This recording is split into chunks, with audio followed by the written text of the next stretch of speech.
दोस्तों अभी कुछ दिनों पहले जैसे ही जियो ने अपने प्लान्स का रेट बढ़ाया, उसके कुछ ही घंटों में एयरटेल और वीआई के प्राइस में भी बढ़त देखने को मिली, जिसके बाद से लोगों में इतना गुस्सा बढ़ गया कि वो अपने सिम को पोर्ट कराने के बारे में सोचने लगे। लेकिन पोर्ट करे भी तो किस में, क्योंकि यही 3 कंपनीज हैं जो कि पूरे इंडियन टेलीकॉम सेक्टर पर राज कर रही हैं और इनमें भी मेजॉरिटी ऑफ मार्केट शेयर सिर्फ जियो और एयरटेल के पास में मौजूद है। जबकि एक टाइम पर इस मार्केट को लीड करने वाला बीएसएनएल आज सिर्फ नाम का रह गया है, क्योंकि अगर कोई इंसान बीएसएनएल में पोर्ट कराने के भी सोचता है तो इसका बेकार नेटवर्क और सर्विस लोगों को स्विच नहीं होने देती।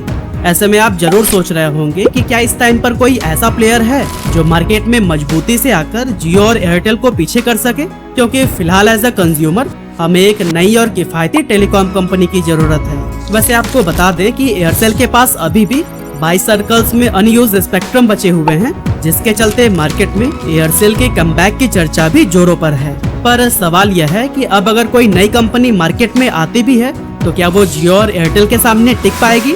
क्या बीएसएनएल में वाकई इतना दमखम बाकी है कि वो इन जायंट्स को टक्कर दे सके? और क्यों इस मार्केट को अब और टेलीकॉम कंपनीज की जरूरत है, सब कुछ जानेंगे आज के इस वीडियो में।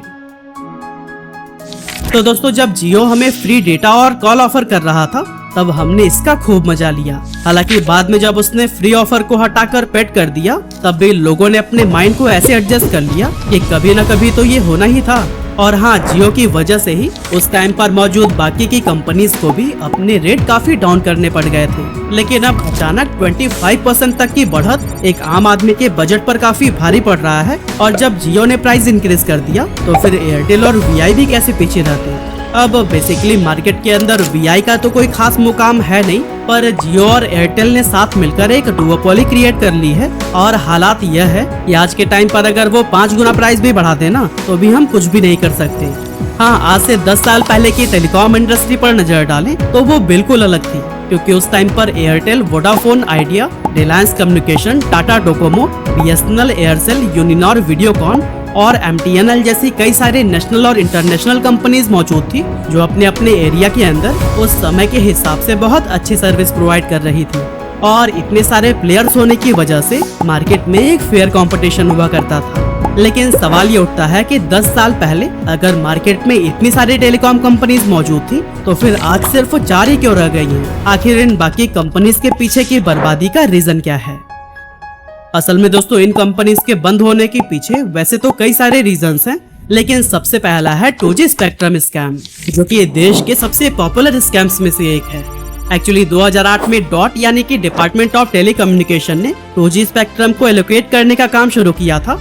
अब उस समय के टेलीकॉम मिनिस्टर ए राजा ने कंपनीज को प्रॉपर नीलामी की बजाय पहले आओ और पहले पाओ की पॉलिसी पर लाइसेंस देना शुरू कर दिया। मतलब कि जो कंपनीज पहले आएंगी उन्हें कम प्राइस पर स्पेक्ट्रम दे दिया जाएगा। इसका असर ये हुआ कि जो कंपनीज स्पेक्ट्रम के लिए एलिजिबल भी नहीं थी उन्हें भी लाइसेंस मिल गया था। और इस पॉलिसी को देखकर कई नई कंपनीज भी मार्केट में आ गयी जिनके पास टेलीकॉम सेक्टर से रिलेटेड किसी भी तरह का एक्सपीरियंस नहीं था।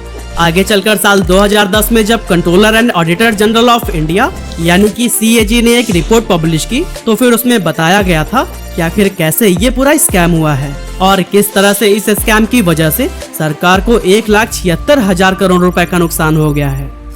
अब रिपोर्ट सामने आने के बाद से सरकार पर पब्लिक और पॉलिटिकल प्रेशर बहुत ही ज्यादा बढ़ने लगा। लोग इस मामले पर जल्द से जल्द एक्शन की मांग करने लगे, जिसके बाद से ए राजा की गिरफ्तारी की गई और पूरा केस सुप्रीम कोर्ट तक पहुंच गया।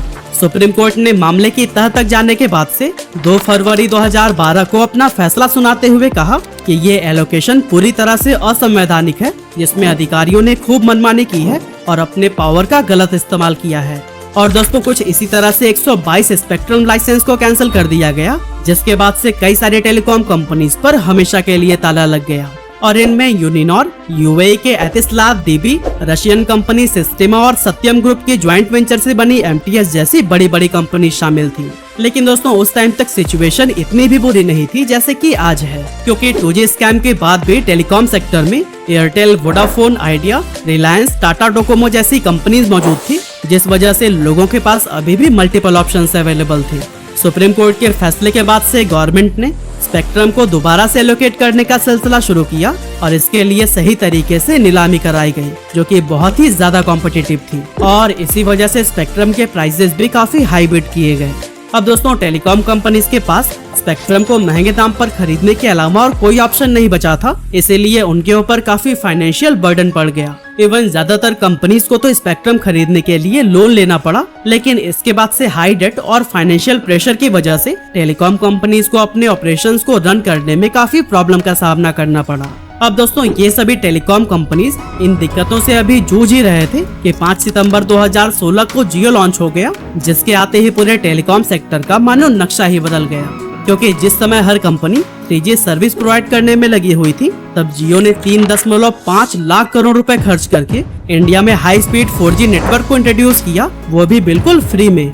यानी कि जो लोग बेहद महंगे महंगे प्लान्स में लिमिटेड इंटरनेट का इस्तेमाल करने को मजबूर थे और 1-2 GB डेटा में पूरा महीना निकाल देते थे, उस समय जियो ने इंटरनेट और कॉलिंग जैसी सर्विसेज को फ्री देना शुरू कर दिया, वो भी अनलिमिटेड। अब दोस्तों इस फ्री ऑफर को यूजर्स ने तो खूब एंजॉय किया, लेकिन इससे इंडियन टेलीकॉम सेक्टर को एक बहुत बड़ा झटका लगा।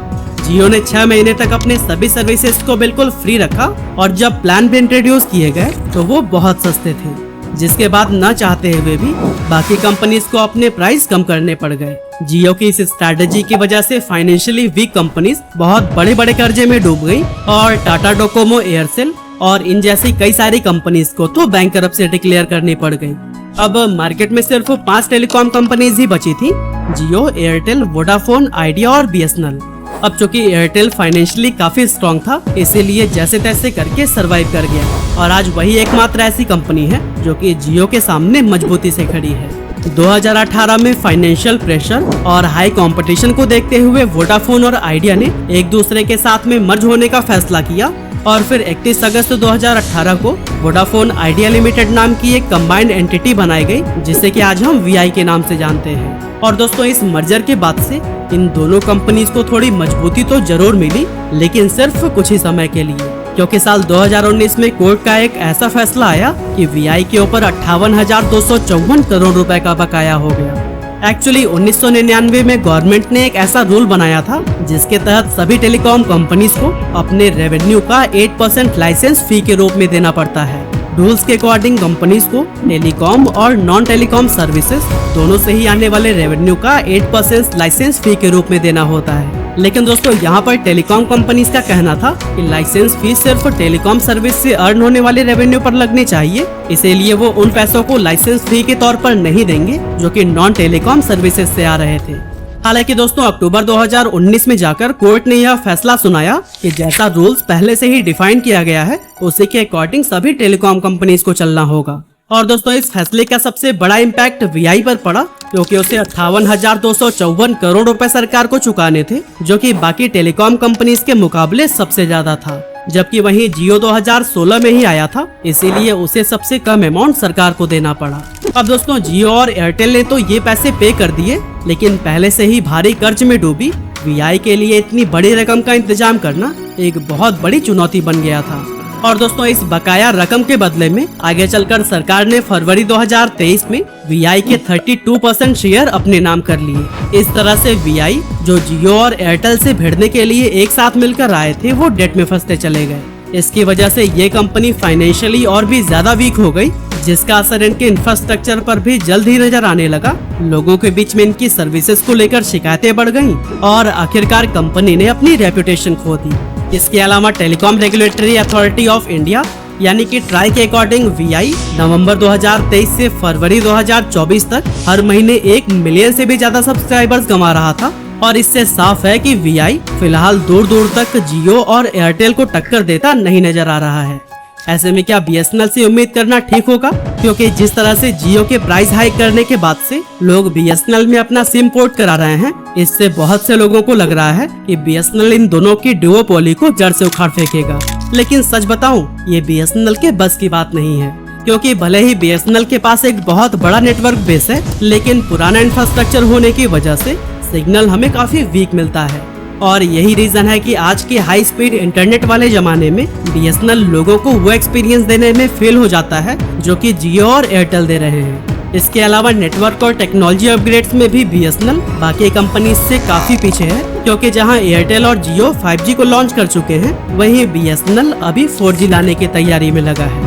यूँ तो गवर्नमेंट की कंपनी होने की वजह से BSNL को सरकार की तरफ से भी काफी फाइनेंशियल सपोर्ट मिलता है, लेकिन इसके बावजूद ये अपनी सर्विसेज में सुधार नहीं ला पा रहा है। असल में सरकारी कंपनी होने की वजह से BSNL को slow decision making, lengthy approval process और इन जैसी कई सारी कॉम्प्लेक्सिटी का सामना करना पड़ता है। साथ ही ज्यादा वर्कफोर्स होने के बावजूद BSNL के एम्प्लॉयज की प्रोडक्टिविटी प्राइवेट प्लेयर्स के कंपैरिजन में बहुत ही लो है। इसके अलावा अगर आप BSNL यूजर रह चुके हैं तो इसकी खराब कस्टमर सर्विस ने भी आपको खूब परेशान किया होगा। और दोस्तों, इन्हीं सभी रीजंस की वजह से लोग BSNL से काफी दूर होते चले गए और जो BSNL कभी मार्केट किंग हुआ करता था, आज अपने सर्वाइवल के लिए लड़ाई लड़ रहा है। ऐसे में एक आखिरी सवाल ये रह जाता है कि क्या कोई नया प्लेयर मार्केट में आकर एयरटेल और जियो की इस मनमानी को खत्म कर पाएगा? अब कुछ समय पहले तक लोगों को लग रहा था कि ये काम गौतम अडानी करेंगे, क्योंकि 2022 की स्पेक्ट्रम नीलामी के दौरान जब अडानी ग्रुप ने 5G स्पेक्ट्रम खरीदा, तब लोगों को लगा कि गौतम अडानी अब टेलीकॉम सेक्टर में भी एंट्री लेने वाले हैं। लेकिन जनता के सपनों पर तब पानी फिर गया जब उन्हें पता चला कि अडानी ने बहुत ही लिमिटेड स्पेक्ट्रम खरीदा है, जिसका मकसद टेलीकॉम सेक्टर में एंटर करना नहीं, बल्कि सिर्फ अपने बिजनेसेस के लिए एडवांस टेक्नोलॉजीज और बेटर कम्युनिकेशन सिस्टम बनाना है। ऐसे में अगर हम अडानी को लिस्ट से हटा दें तो फिर वो कौन है जिसके टेलीकॉम सेक्टर में एंट्री की पॉसिबिलिटी हो सकती है?